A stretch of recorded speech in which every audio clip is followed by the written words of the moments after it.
his name is... It's John Bunday.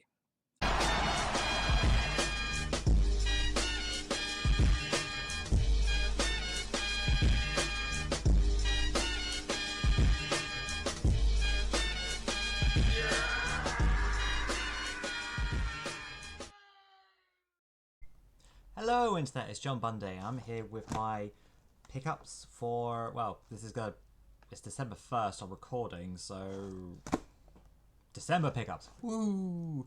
And yes, I have random stickers on me because my children like to put stickers on me, and I'm not just going to take them off because I'll let them come off naturally because I'm like that. So, I don't know. They're Paw Patrol stickers. Maybe you like Paw Patrol. Anyway, so I've got some interesting things I've got to show you. And the first item, which, you know, probably for that size of envelope is not a game, because it's not. So, I pretty much had no interest in picking up this kind of thing until I read about it and realised, oh, okay. And what I'm referring to is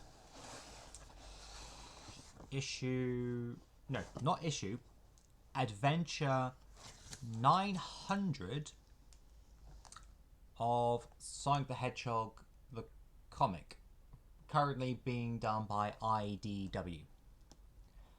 And what I mean by that is, okay, so IDW took a look at all the official Sonic comics / adventure comics, you know, like special one-off stuff that have been done by Fleetway, aka Sonic the Comic in the UK, Archie in America, and then IDW they've been doing, and realised that, you know, they were coming up to 900.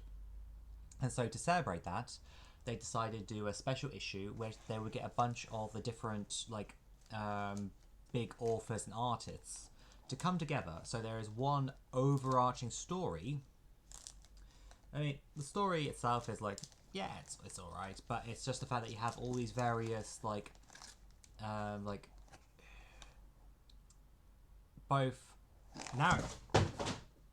narratively and figuratively, it's kind of like, why can I not remember it? We do it at school where, like, a relay. It is a relay race. But Sonic is in every single part of it. Like, where each writer is handing off to the next. And one of the writers is Nigel Kitchenson, which is, like, you know, one of the biggest, if not the biggest writer for Sonic the Comic in the UK. And, like, the big stories that, like me, who read Sonic the Comic growing up, you know, he was the one that wrote all those big, like, adaptations of, like, Sonic CD, Sonic 3, Sonic and Knuckles, you know, Knuckles Chaotix, like, all that kind of stuff. He wrote those, you know, and, like, just, yeah. So, and then, like, several artists. And there's several different covers you can get. Annoyingly, the artist that was also most well known with Sonic the Comic, Richard Elson, did a cover, but his was one of the more rarer ones, and annoyingly, like, my local comic shop apparently had one in stock, but turns out they didn't. That was just a stock error. When there it is, and they did have it at one point, but it was no longer there. So I went for this one instead, which is one of the more common ones, which is a pity because Richard Elson he doesn't actually do a art for inside of the issue itself. So I'm going to try and show you some examples. So, like, here we go. Like, for example, the first part, you know, and then moving on, like, how the art changes as we go through the comic. And, like, so, like I say, it's not like a grandiose adventure, like, because I have also been rereading Sonic the Comic because I've been listening to a podcast where they've been going through each issue of Sonic the Comic. So this is not on par of that. Not to say that it's a bad story, it's just, this is clearly a, like, you know, fan service may not be the right word, but this is, like, trying to get all of the main Sonic characters in for, like, you know, and have something happen with this one overarching plot thread that's going through. So it's not a bad story. It was an enjoyable read. It's just, it's not going to set the world on fire. But what this represents, you know, and getting like all these authors together, all these artists together for this issue, like I can't wait to like. I'm hoping that I'll be aware of when they do Adventure 1000, and maybe then we would get like Richard Elston in there, and I have to kind of like keep an eye to see if I can pick up his cover. I have seen the cover he did, and the art is definitely more modern than like what he did for Sonic the Comic. But then, to be fair, his art style did change as that went on. Anyway. Enough about Sonic the Comic. Moving on. So, back in last year, maybe a year ago actually, I pre-ordered a game from Strictly Limited Games. And it is a Mega Drive game.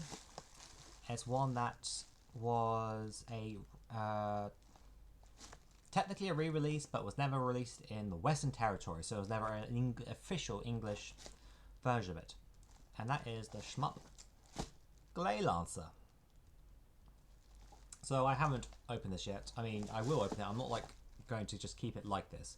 So I mean, it was done by Retrobit, but then in European regions was released by Strictly Limited plus a bunch of other shops, online retailers, whatever word you use. And yeah, so I mean, I tried the Japanese version on my EverDrive before and thought, it'd be fun. And I've been getting more into shmups, so yeah.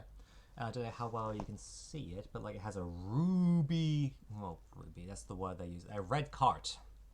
So yeah, I might do a video on this. I don't know.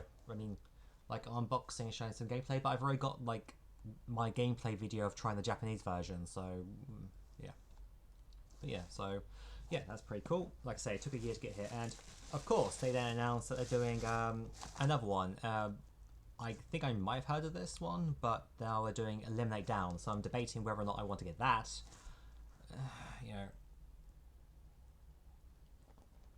Speaking with some other Mega Drive / Genesis people on Discord, they said that Eliminate Down is a better game than Gleylancer. So the music though isn't considered as good. Well, maybe not against Gleylancer, but just isn't as good. Anyway, so I'm debating that. So maybe on a future pickup, I will be showing that off. So. But the big problem I'm having is, where do I keep these games? I do sometimes just buy games as a ROM. Those aren't as a ROM. You can't get them as ROMs. But other games I sometimes do because I'm struggling with where to put them. I don't have a games room. This is like, over there is like, the washing machine and like a fridge freezer, and like over there is like where my wife's desk is, and where we hang up like clothes to dry. So I haven't got a games room, so I've got like one bookcase, and yeah, I keep buying games and comics and stuff. Where do I put them? Anyway, maybe I just need to wait like 18 years for the kids to move out. Anyway, next. And this is another Mega Drive game. And now this is one that is a homebrew release. And it's one that I've shown the demo of on my channel, and the previous, the prequel to this, I've also did a video on, and that is Life on Earth. And yes, this might not be a cover I may show potentially to my wife, but yeah, so this, whereas Life on Earth was more of a Metroidvania, this is a like a run and gun kind of style game. So so in it, like with the first game, you get some like postcards, and you get a manual, and it is full color, and in the back you see the people who actually did the pre-order. So, and because I kind of jumped on this quite early, hey, I see Retro Game Boy Mike Ross on there. He's only like, okay, so this is where it begins. He is on the second column. But where am I? not that John. Oh, almost John Bromley. That's not me, is it? There I am, John Bunday. So, I am the 4th column in the middle, John Bunday. So, I'm in the manual. But yeah, so that's cool. Because I'm in the also the same for the for Life on Earth. So, and then the cartridge. Also, I think the cover might be reversible. So that is that kind of style cover went for, but it also has that style as well. So cool. I think for Life on Earth I kept it that way, so I'll do the same for this one. I should probably do that later rather than keep you all waiting, because I have 2 more items after this. Right.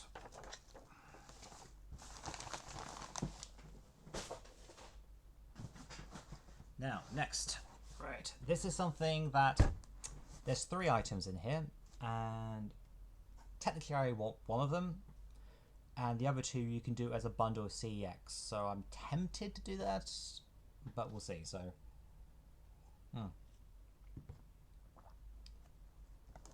but the reason why I got this was because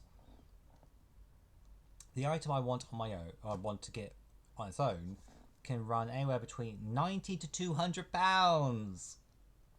Whereas this I got for 73 quid. So if I do actually trade in the other 2 items, then I kind of recoup, because I think the trade-in value, like if you do like CEX credits, is like £35. So from 73 quid, so it's actually quite a good saving. So what I got is Lethal Enforcers for the Mega CD. I have tested this and it does work. So, and then it also comes with the Justifier, which I already have one of these. So that's kind of like why I wasn't that necessarily interested in this bit. Like, I don't have Lethal Enforcers, but Mega CD games, I could just burn those if I really want to. So I don't necessarily need an official copy of that. And I already have this that I already tried with my repro copy of Thatcher. But the reason why I wanted it was for, yes, the Player 2 pink gun. So this is a lot rarer, and you can't get it, you know, it's hard to get it on its own, and when it does come up, like I say, it can be ludicrous money, because not as many of these were made, and in some cases you had to send off for it. But now have the Justifier Player 2. Cool. It's not that I necessarily expect to do a lot of 2-player games, but I just have the idea of like maybe like when my children are older, like we might have fun doing some light gun games. So which is why I've been trying to get this. But it's so cool to now have that. So yeah, great. Now for the last item. This actually showed up today. I mean, I was going to probably record this today anyway, but it's quite handy that this came now so that I could actually include it. So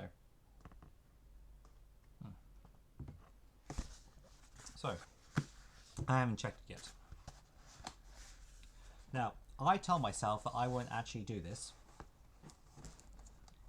but when a 20% off like code came through, I was like, who am I kidding? This is not a CEX roulette, by the way. This is an eBay purchase. Make sure, yep, got them both out.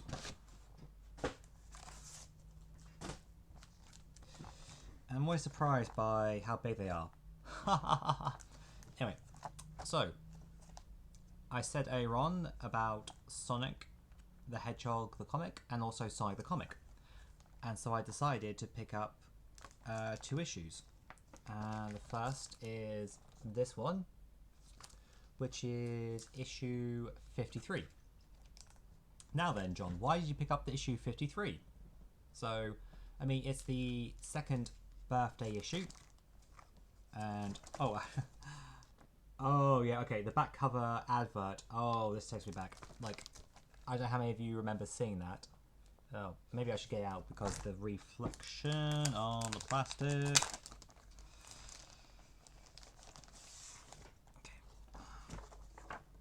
So, I don't know how many of you remember the Sonic Milky Way advert, where it's like a little story on its own. But yeah, so why did I want to get this? This is the second birthday issue, whereas some people I go for like 50. I still can't get over like the size of it. That's not an A4 piece of paper. So, but the reason why I picked it up is because I mentioned in the earlier on about with the 900th adventure, like Richard Elson and Nigel Kitching. Well, in this story, you have 3 scripts with that Nigel Kitching wrote, and 2 that Richard Elson did the art for. With the third, actually the art done by Nigel Kitching himself. So, in all honesty, I wouldn't mind actually getting this signed by the 2 of them. And so, but to put it into more context, this has the so Sonic Disaster Part 3, and this is the finale for their Sonic and Knuckles arc. And like, you know, I mean, like, this is just, reading this as a kid was just so cool. You know, like, Sonic has got the Master Emerald from the Death Egg. I was partly tempted to get the previous issue where there's some big artwork of like the Death Egg being destroyed. I say being destroyed, like crashing to the ground. But oh, this is just so gorgeous. I mean, like, maybe I do have to get issue 52. I mean, there's also like a time capsule of like people doing art for the magazine. And also the third story actually is a Shinobi one. And I don't really remember the Shinobi stories as a kid, but reading the back now, this is the last, also the final part of the Shinobi series, but also the very last Shinobi comic they'll do, or strip they'll do in the comic. And I was now reading it back, and like the art again also is really good as well. Like, you know, like I just like what the artist is doing. I love it. Oh, I just love coming back to these things.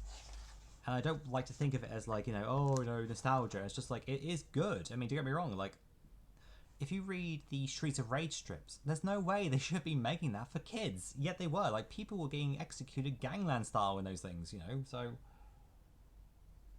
Oh. Need more whiskey. So, but look at this. This is part 1 of, like, the Knuckles Chaotix strip conversion. Like, Knuckles Chaotix the game.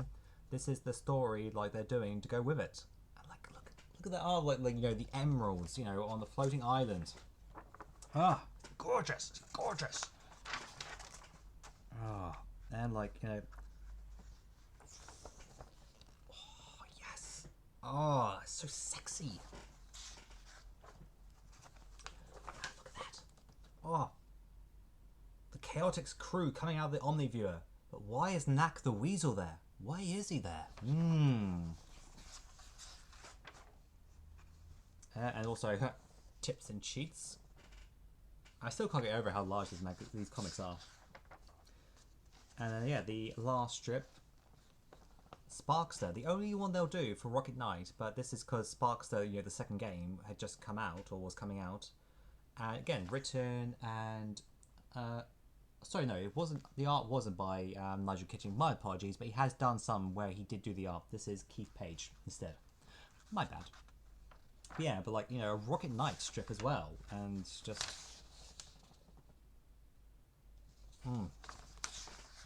Oh, this is so good. They really need to do some trade paperbacks of these, but I don't know if they will ever be able to.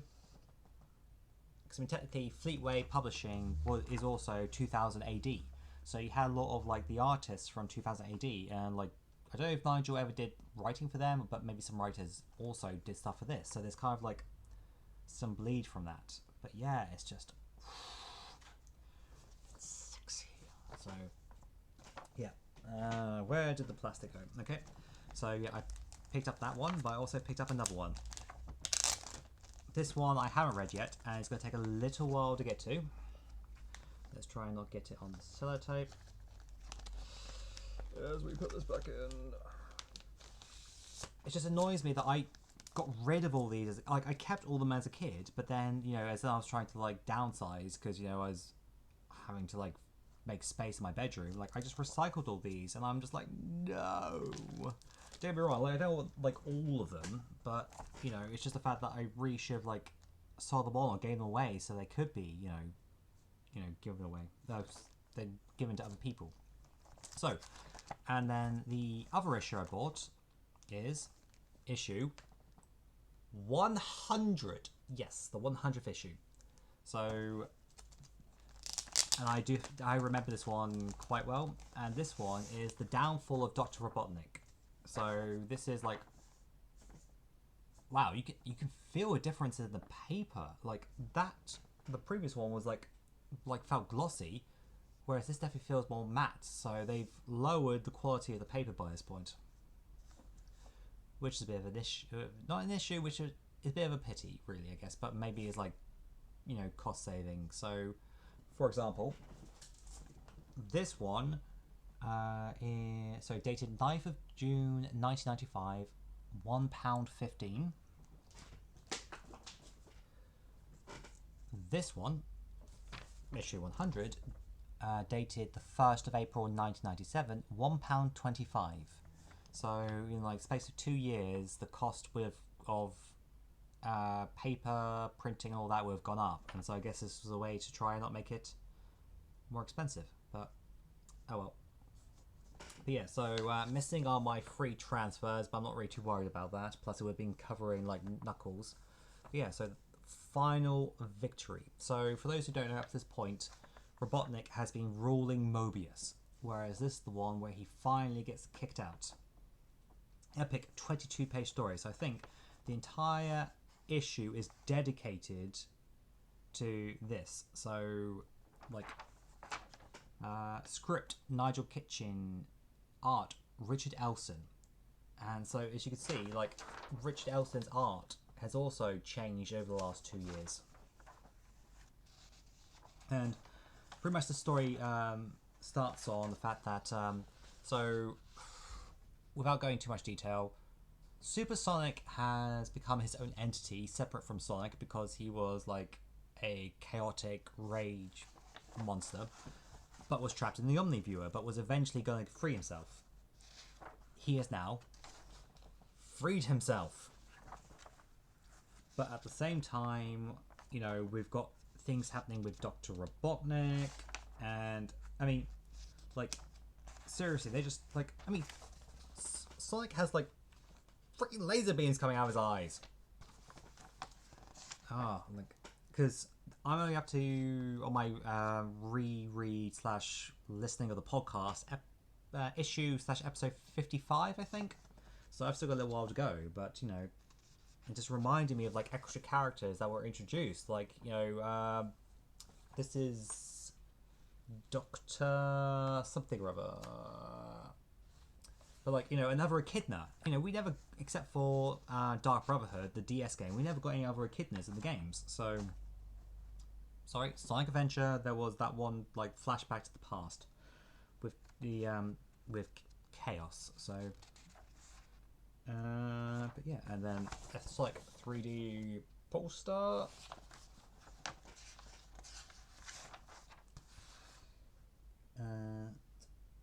Interesting. Okay, so so I'm now at this point, and the script has now gone to Lou Stringer with art by Roberto Corona. So, okay, so it is one story going through the comic, but again, like Adventure 900, you have different writers, like I recognize the names. They've done like issue like with the issue 50, you know, they were in that as well. So like they've all like had a go at doing the different parts of this, and it's just everyone's coming on board for this issue 100. So maybe I should also get this one signed as well. But yeah, and like this image here of like that is literally like in the issue I just read, you know. So like that image of like Robotnik's fortress in the Metropolis zone.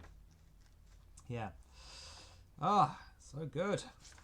And then on the back, Heroes of the Disney Channel, an artifact of the time, the Mighty Ducks, but they're not like the team of ice hockey players. Well, they are also ice hockey players, but not like the human team that, you know, live action film. This is like actual ducks. But anyway, I think I've probably blabbed on enough about Sonic the comic. But it's just like when I started rereading them for like and going through the podcast, like I've forgotten how much I actually had enjoyed reading this growing up. Like every fortnight, just I can't remember where I got to. I didn't do it. I did eventually drop off, and it's still technically going. Like they stopped doing print, but it became like an online thing. But they only got, this is issue 100. Online is 200 and maybe 20, but on the website they only have the ones that were online. All the print ones, I think for legal reasons they can't have, which is a shame. But they're also doing, like, to bring them online unofficially, are like people doing Sonic the comic re-illustrated, which is cool, but at the same time it's a pity that you get to miss this art that the original artist did. So yeah, so I'm glad I have those, but I need to stop myself from buying more. So apologies for that. Anyway, I hope you enjoyed. Catch you all next time.